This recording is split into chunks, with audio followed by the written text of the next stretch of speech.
Hello friends, welcome to my Mousumi kitchen. মৌসুমি কিচেনে তোমাদের সবাইকে জানাই স্বাগতম। আজকে আমি লোকাল মুরগির ঝোল বানাচ্ছি। তো সিম্পলভাবে কীভাবে বানাচ্ছি রেসিপিটা দেখে নাও।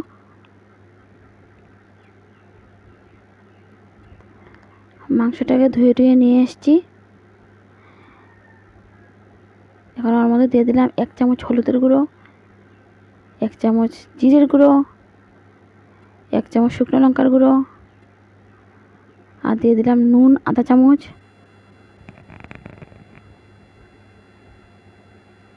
আধা কাপের মতো সরষের তেল দিয়ে দিলাম। তারপরে দিয়ে দিলাম 2টি তেজপাতা,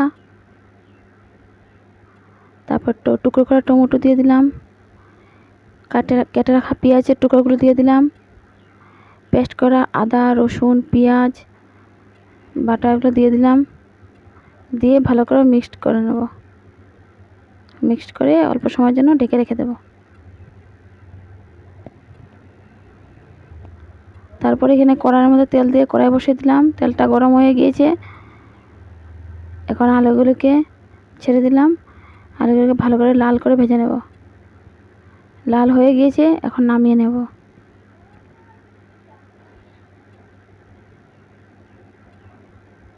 এখানে কুচি কুচি করে আরও 2টা পেঁয়াজ নিয়ে নিলাম। এখন একটা দিয়ে দিলাম তেলের মধ্যে তেজপাতা, পেঁয়াজগুলো ছেড়ে দিলাম। দিয়ে ভালো করে নাড়াচাড়া করে নিচ্ছি। লং এলাচ দারচিনি এগুলো দিয়ে দিলাম। দিয়ে আবার একটু নাড়াচাড়া করে নেব। এই যে লাল লাল হয়ে এসছে পেঁয়াজগুলো। এখন মাংস মাখাগুলো দিয়ে দিলাম।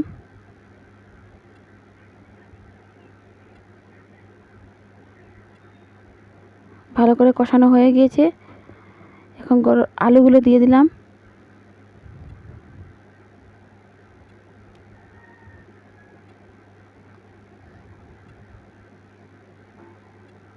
উপর থেকে গরম জল দিয়ে দিলাম।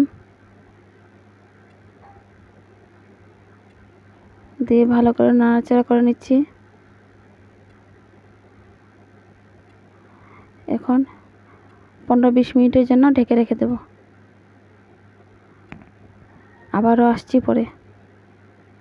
আবার ফিরে আসলাম। ঝোলগুলো ফুটে গিয়েছে, সিদ্ধ হয়ে গিয়েছে মাংসগুলো। উপর থেকে গরম মশলা ছিটিয়ে দিলাম।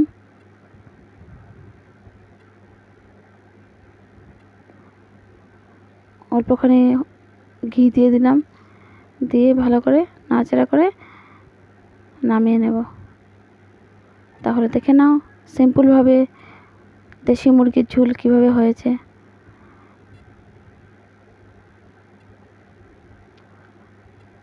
কি সুন্দর একটা কালার আসছে, কি সুন্দর হয়েছে রান্নাটা দেখো। আমার রান্না যদি তোমাদের সবার ভালো লেগে থাকে তাহলে অবশ্যই আমার চ্যানেলটাকে সাবস্ক্রাইব করে দেবে। আজকের মতো আমি বিদায় নিচ্ছি। Thank you, by.